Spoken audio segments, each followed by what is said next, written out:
안녕하세요. 이 시간에는 암 환자의 통증 관리에 대해서 한번 알아보겠습니다.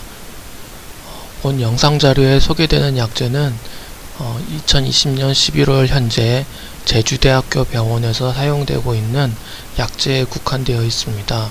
환자분들 교육용 자료이고 특정 제약회사의 이익과 연관이 있지 않습니다. 통증은 암 환자분들이 겪는 가장 흔하고 고통스러운 증상입니다.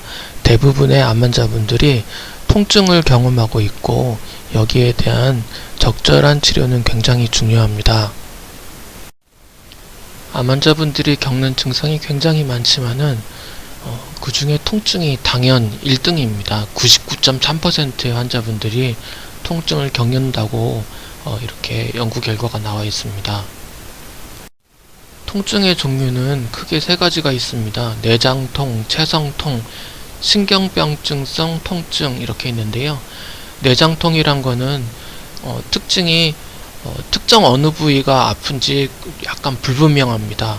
배 전체가 굉장히 끈끈하게 아프다거나 가슴 한 부분이 이렇게 좀 심하게 어딘지 딱 집기어를 정도로 아프다거나 그런 경우가 많고요.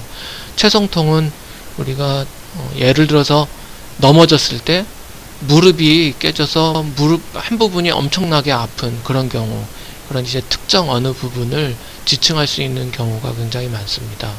그리고 신경병증성 통증은 손발이 저린다거나 얼음장처럼 차갑다거나 아니면 바늘로 계속 찌르는 느낌이 든다거나 그런 어떻게 표현하기 힘든 불타는 것 같은 그런 통증들이 다 포함될 수가 있습니다.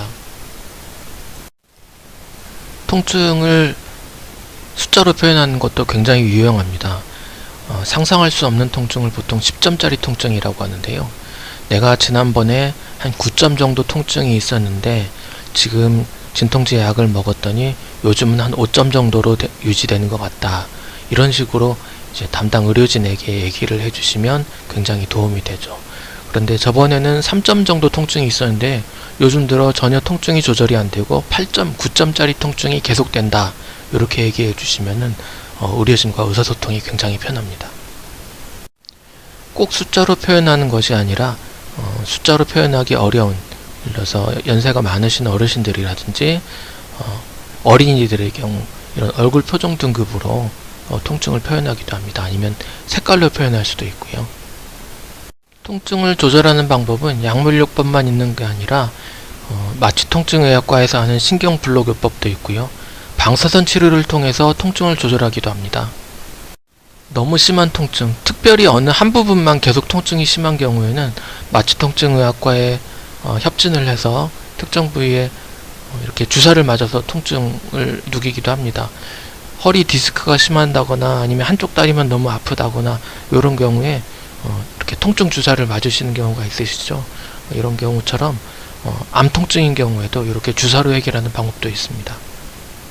특히 췌장암인 경우에는 통증이 굉장히 심한 암으로 많이 알려져 있는데요.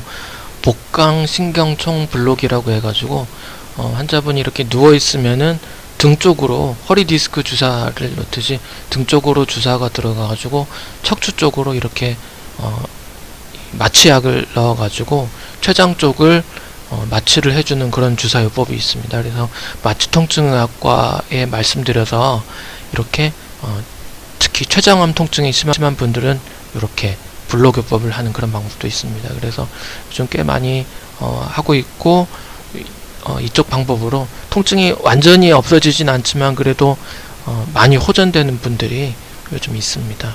그래서 이런 요법도 사용할 수 있습니다.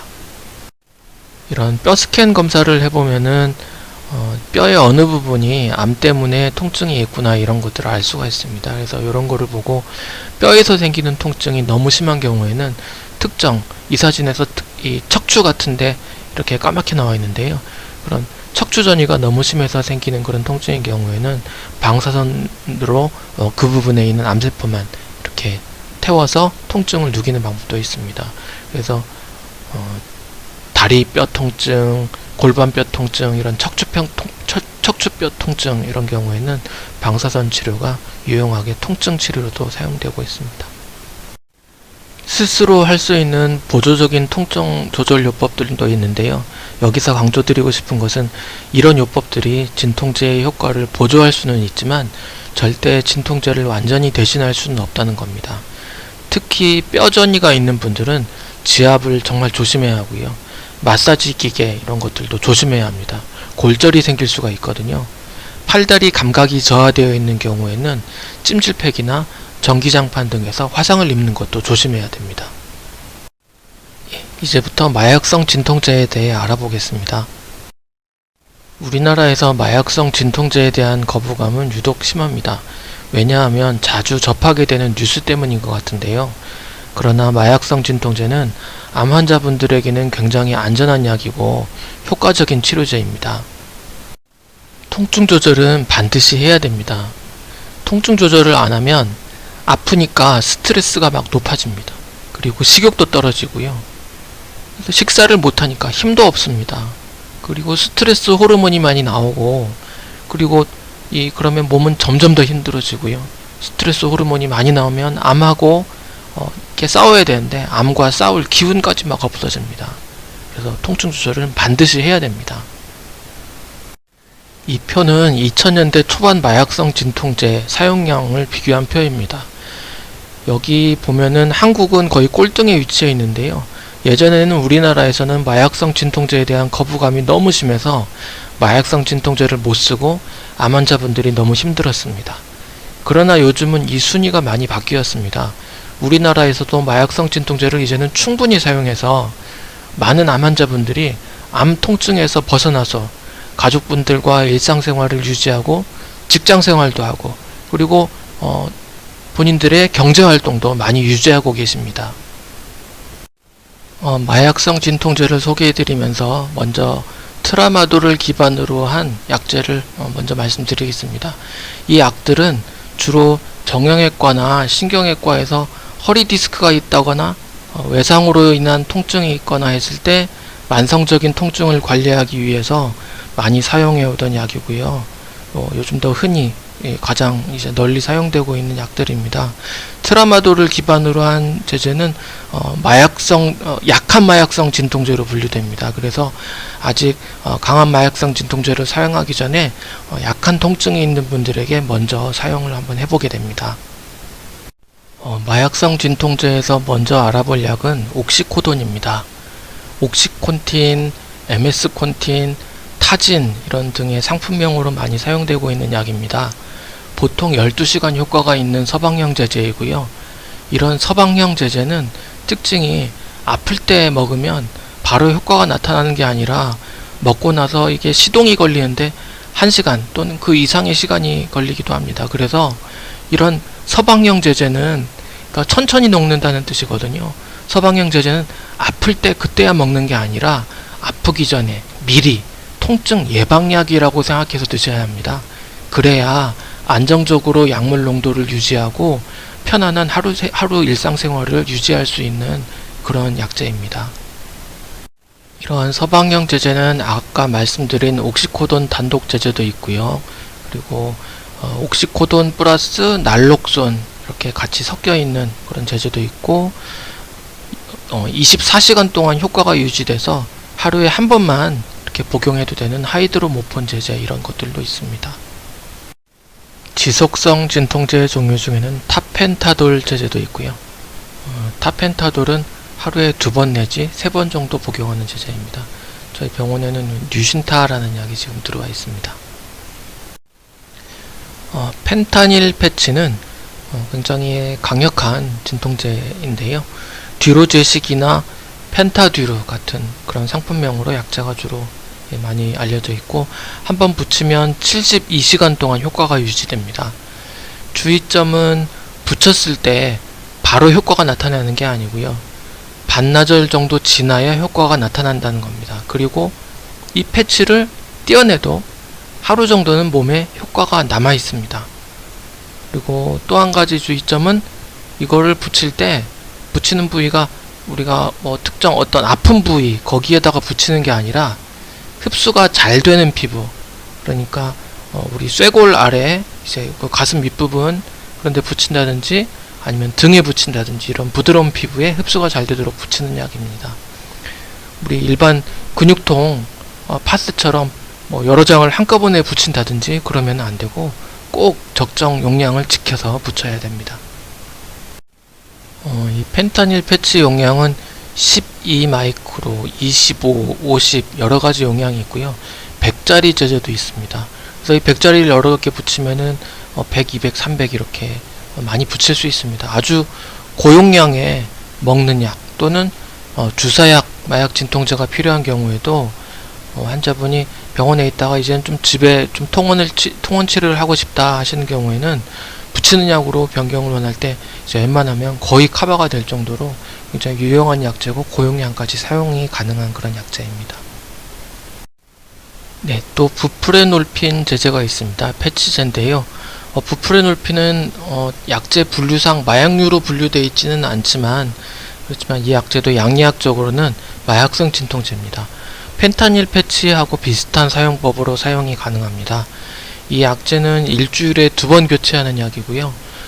꼭 72시간을 지켜서 교체하는 게 아니라 3일 내지 4일 정도의 효과가 유지되기 때문에 이 약은 보통 일주일에 2번, 월요일, 목요일, 화요일, 금요일 이런 식으로 요일을 정해서 보통 교체하는 그런 패치제입니다. 지금까지 설명드렸던 진통제들은 시동이 늦게 걸리지만 지속시간이 긴 진통제였습니다. 지속성 진통제를 사용하는 동안에도 갑자기 예고 없이 불쑥 발작하는 통증이 있습니다. 이런 통증을 돌발성 통증이라고 하는데요. 속혈성 진통제는 이런 돌발성 통증에 특화된 약입니다. 어려움이 닥쳐서 구조 신호를 보냈을 때 신속하게 도착하는 구조대처럼 약을 복용하면 10분 내로 금방 효과가 나타나는 약입니다. 그 대신 이런 속혈성 진통제는 한두 시간이 지나면 효과가 신속하게 사라집니다. 속혈성 진통제는 항상 손이 닿을 수 있는 곳에 가까이 보관해서 통증 발생 시 바로바로 사용할 수 있도록 해야 하겠습니다. 속혈성 진통제 중에는 설하정이라는 약이 있는데요. 이 약은 특히 삼키는 약이 아니고 혀 밑에 넣고 가만히 기다리는 약입니다. 그러면 물이 없어도 설탕처럼 녹게 되는데 이 약은 혀 밑에 있는 점막을 통해서 빠르게 흡수되는 그런 장점이 있습니다. 주사 진통제, 패치제, 먹는 경구 진통제는 모두 서로 교체가 가능합니다. 입원 중에 주사약을 썼다가 퇴원할 때에는 먹는 진통제나 붙이는 진통제로 변경해서 집으로 퇴원해서 통원 치료를 받을 수도 있고요. 거꾸로 먹는 진통제를 쓰다가 만약에 충분하지 않고 잘 듣지 않을 경우에는 정확한 진통제의 요구량을 계산하기 위해서 일정한 양을 지금 먹는 약에다가 주사약으로 플러스해서 그렇게 용량을 계산하기도 합니다. 그래서 담당 의료진에게 평소에 쓰고 있는 진통제에 대해서 용량을 상의하는 것은 굉장히 중요하고요. 익숙해져야 합니다. 그리고 이런 여러가지 용량 변경을 위한 계산표들이 의료진들이 항상 사용하고 있어서 유용하게 이렇게 병원에서 쓰이고 있습니다.